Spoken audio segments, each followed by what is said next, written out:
देखिए राहुल जी काफ़ी समय से इस बात से चिंतित हैं कि युवाओं के साथ में नाइंसाफ़ी हो रही है इस देश में।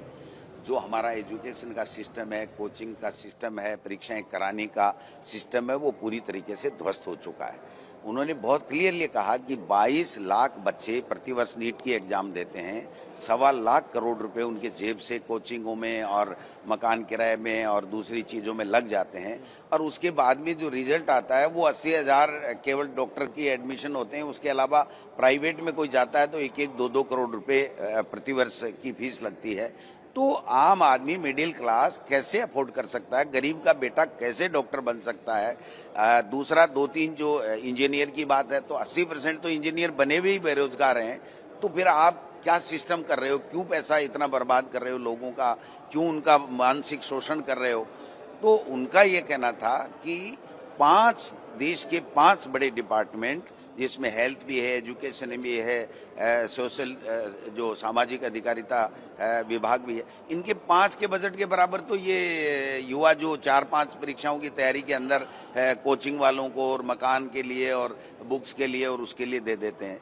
तो ये सिस्टम क्यों नहीं चेंज होना चाहिए और युवाओं के सपने क्यों लौटने चाहिए? इनके पेपर लीक क्यों नहीं रोकने चाहिए? ईमानदारी से अगर कोई मेहनत कर रहा है और तो वो आम आदमी भी परीक्षा दे करके ऐसी व्यवस्था हो जिससे वो अपनी मेहनत को कामयाब कर सके, ये व्यवस्था राहुल गांधी जी चाहते हैं। इसके लिए सबको साथ लेकर के उन्होंने बिना कोई राजनीति किए ये कहा है कि इस देश में अब लोगों की राय के साथ में ये परिवर्तन होना चाहिए, जिससे हर व्यक्ति को जॉब मिल सके, हर व्यक्ति अपना जीवन अपने तरीके से जी सके। इस दिशा में एक बहुत अच्छी पहल राहुल गांधी जी ने की है और मैं समझता हूं कि चाहे मीडिया हो, चाहे बुद्धिजीवी हो, चाहे युवा हो, चाहे जो भी अभिभावक हैं, वो सब इसको अप्रिशिएट कर रहे हैं कि वास्तव में इन्होंने हमारी जो मूल समस्या है उसको एड्रेस किया और अब लगता है कि राहुल गांधी जी की पहल पे इस समस्या का समाधान होगा। युवाओं की जो बात राहुल गांधी कर रहे हैं और युवाओं को अब साथ लेने की कोशिश, क्या ये एक पहला कदम है युवाओं के बीच अपना पॉलिटिकल कैंपेन? नहीं, देखिए वो हर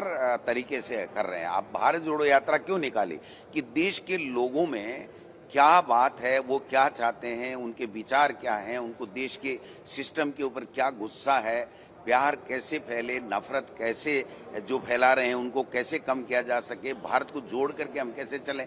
तो एक देश और दुनिया में एक नई पहल थी और उसका लाभ भी मिला। लोगों ने कहा वास्तव में राहुल गांधी जी एक ऐसा शख्स है जिसने देश की आज़ादी के समय जिन लोगों ने मेहनत करके देश को आज़ाद कराया, उसके बाद में इस भारत को वापिस जोड़ने के लिए, सब में प्यार मोहब्बत फैलाने के लिए इन्होंने ये किया है। अब ये युवाओं के लिए कर रहे हैं तो गिग वर्कर्स के लिए हमेशा करते हैं, जो छोटे छोटे जो रोजगार करते हैं उनके ऊपर जो आर्थिक संकट आता है।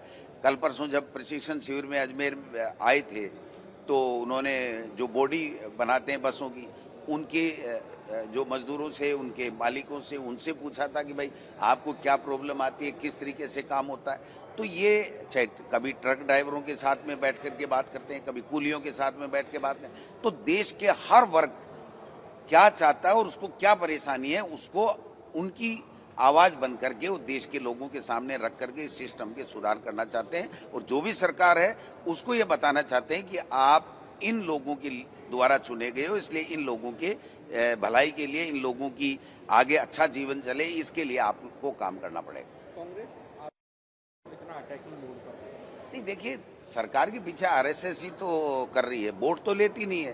भाई राज कौन करे? जनप्रतिनिधि जो वोट लेकर के बनता है उसको और कार्यपालिका को मिलकर के काम करना चाहिए, ठीक है। तो यहाँ क्या हो रहा है, इस देश में क्या हो रहा है, बीजेपी के स्टेट्स में क्या हो रहा है, आरएसएस करता है, वहां से पर्ची आती है। हमारे यहाँ राजस्थान में भी भारतीय भवन से पर्ची आती है, ये अधिकारी यहाँ लगेगा, इसको ये ठेका दिया जाएगा, इसको ये टेंडर दिया जाएगा, इसका ये काम किया जाएगा, इसको यहाँ प्रताड़ित किया जाएगा, इसके खिलाफ मुकदमा किया जाएगा, इसकी जांच की जाएगी। ये आरएसएस का काम थोड़ी है। जब आरएसएस का जो एजेंडा बताते हैं उस एजेंडे के विपरीत जब काम करते हैं तो सवाल उठने लाजिम है।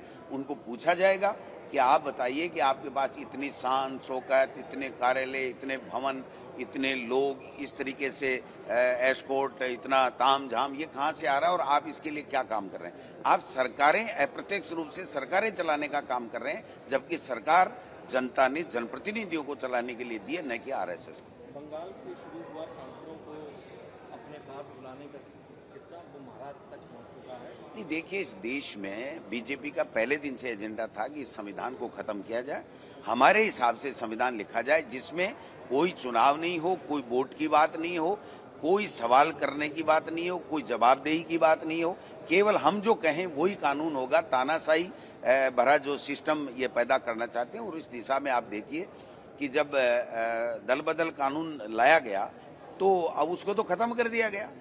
Electoral bond CBI, ED, income tax भेज करके उन्हीं कंपनियों से इलेक्ट्रोल बॉन्ड ले लिए गए, फिर सुप्रीम कोर्ट से टप्पा लगा दिया गया अब नहीं होगा, ये काम गलत था। जब गलत था तो उसके द्वारा लिया गया पैसा वापस क्यों नहीं जाना चाहिए जिन लोगों के पास में था, और उनके केस कैसे खत्म हो गए। तो सारा का सारा कैप्चर करके रखना चाहती है। मैं समझता हूं कि ये ठीक नहीं है, और इसी के ऊपर लोग बाग आज यूपी की खबरें भी आ रही हैं, महाराष्ट्र के अंदर भी तोड़ रहे हैं। अब आप बताओ, ऐसे अपने आप ही जा रहे हैं क्या? 5 आप बताइए, 5 नहीं, मैं बहुत अच्छे से परिचित हूँ। हम इंडिया गठबंधन के लोग मिलकर के इनको हराएंगे, इसमें कोई दिक्कत नहीं है। 100% रहेंगे, ये कितना ही कर लें। ये लोगों को वो क्या देना, इन्होंने बीजेपी का नाम लेकर के और पश्चिम बंगाल के अंदर कि हम बीजेपी में मिला रहे हैं और आपको अच्छे पद देंगे, और ले जाके अमित शाह के घर बैठा करके क्या किया कि एक छोटी पार्टी है जिसका एक भी दुनिया में पार्षद नहीं है, इस पार्टी में मिल जाओ, और उसका रजिस्ट्रेशन उन्होंने घर पे रख लिया। अब उनका क्या भविष्य होगा उनको खुद को कुछ पता नहीं। अब उनमें से जब तक सारे के सारे 2/3 नहीं निकलेंगे तब तक वो उस चंगुल से भी नहीं निकल सकते और बीजेपी के बाहर भी नहीं जा सकते। बीजेपी के बाहर जाएंगे तो उस पार्टी को ही खत्म कर देंगे, उनकी सदस्यता खत्म कर देंगे। तो तलवार लटका करके, धमका करके, डरा करके, षड्यंत्र रच के ये इस देश में जो बीजेपी कर रही है, ये देश के लिए, संविधान के लिए, लोकतंत्र के लिए, हम सब के लिए खतरनाक है। बंगाल से 2 खबरें सामने आई। एक पहली खबर आई कि ममता बनर्जी की जो सिक्योरिटी है, उसमें जो सिक्योरिटी पर्सन एक जोड़े हैं वो रिप्लेस कर रही है गवर्नमेंट। दूसरा, अभिषेक बनर्जी का एक बयान था कैलाश विजयवर्गीय पर गुंडा का, उनकी अरेस्ट वारंट को जो उस पर स्टे लग गया था, लेकिन जब पुलिस कोर्ट ने स्टे उसको हटा दिया, यानी अब कमाल ये तानाशाही यही तो है। ये देश में शासन करते हुए मोदी जी और अमित शाह को 12 साल हो गए। अभिषेक बनर्जी तो केवल एमपी तो था और तो कुछ नहीं था, तो क्या इनको पहले नहीं कर सकते थे? कोई भी कानून में, देश में जो कानून लागू है, देश का कानून, आईपीसी, सीआरपीसी जो भी है, वो पहले भी इनके पास में था, सिस्टम भी इनके पास में था, तो पहले क्यों नहीं किया और अब क्यों कर रहे हैं? यानी प्रताड़ित करो, परेशान करो, क्रेश करो, खत्म करो, सरेंडर करो। ये खुद तो जाके अमेरिका के सामने सरेंडर हो गए और बाकी सबको हमको सरेंडर करना चाहते हैं, तो ये नामुमकिन है। अमेरिका का आपने जिक्र कर दिया, कल ट्रंप के साथ मुलाकात उन्होंने की। ट्रंप ने कहा कि यदि कोई इन पर हमला करता है तो हम लोग साथ खड़े रहेंगे। तो खड़े तो नहीं रहे। ऑपरेशन सिंदूर बंद क्यों करवाया? जब पाकिस्तान ने हमला किया, पाकिस्तान ने के आतंकवादियों ने हमारे लोगों की हत्या कर दी, तो जब ऑपरेशन सिंदूर हमने चालू किया तो इनको समर्थन देना चाहिए, पाकिस्तान को आतंकवादी देश घोषित करना चाहिए, और उल्टे उनको वहां डिनर कराया और ईरान और इजराइल की बीच के अंदर मध्यस्थता करवा रहे हैं पाकिस्तान से। ये मोदी जी परसेप्शन फैलाते हैं। उन्होंने कहा, आज देखिए डील साइन की है ट्रंप ने ईरान और खुद की, और प्रेस कॉन्फ्रेंस कर रहे हैं कि डील हो गई है, लेकिन ये मेरे पसंद नहीं आई तो मैं बम बरसाऊंगा। तो ये कौन सी डील हुई और कौन सी शांति हुई, कौन सा समझौता हुआ? तो उसी तरीके का ये है।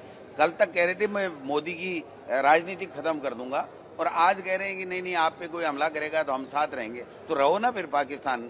ऑपरेशन सिंदूर अभी मोदी जी ने और हमारे रक्षा मंत्री जी कह रहे हैं खत्म नहीं हुआ, तो खत्म नहीं हुआ तो अमेरिका साथ लगे, और पाकिस्तान के अंदर जो हमारे लोगों को मार के गए उनके खिलाफ एक्शन होना चाहिए ना, उसको आतंकवादी देश घोषित करना चाहिए। किलर नेगोशिएटर बता रहे हैं, कह रहे हैं दिखने में सुंदर है, एंजल है, किलर नेगोशिएटर है। जब भी मैं नेगोशिएट करता हूँ बहुत टफ आदमी है। कौन? मोदी जी। काय का टफ है? इतना सरेंडर पहले देश में देखा है क्या? आप क्या बात कर रहे हो आप? काय का टफ है?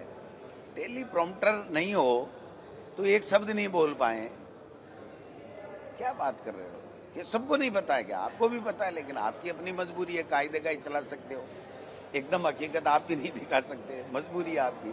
बाकी देश के लोगों को दिख रहा है कि ये हो क्या रहा है, हमने क्या कर लिया, क्या गुनाह कर लिया। पूरे देश में अराजकता है, लोकतंत्र खत्म कर रहे हैं, संविधान खत्म कर रहे हैं। आप बताइए ना, कैसे जा सकते हैं ऐसे आदमी? एक दिन पहले 6 महीने पहले चुनाव जीते हैं, 1.5 साल पहले, और आज सारे के सारे एक ऐसी पार्टी में चले गए जो जाने से पहले साइन किए तब तक उनको ही नहीं पता हम कहाँ जा रहे हैं। तो बीजेपी का ही तो गेम है, और क्या है ये? वो उस पार्टी में अपनी मर्जी से गए क्या?